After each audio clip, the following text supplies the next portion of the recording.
Welcome to the Banker Lamp. Please enjoy the video. In this video, I will explain how to get Excel print. First, open your Excel workbook and navigate to the worksheet you wish to print.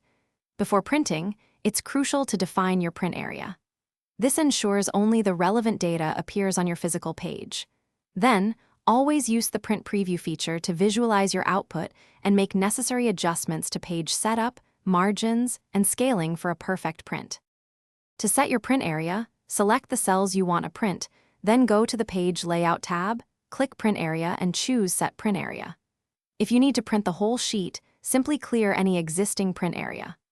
Within Page Setup, you can easily change the page orientation to portrait or landscape, select your paper size, and customize margins for a professional look. Sometimes your data won't fit on a single page.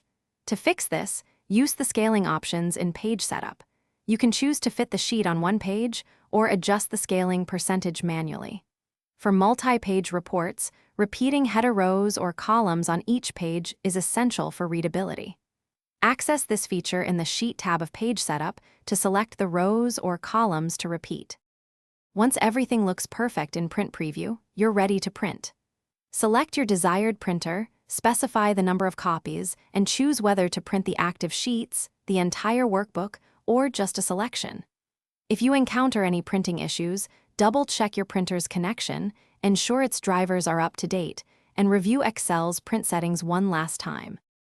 Thanks for watching. If this was helpful, leave a like and consider subscribing. See you next time.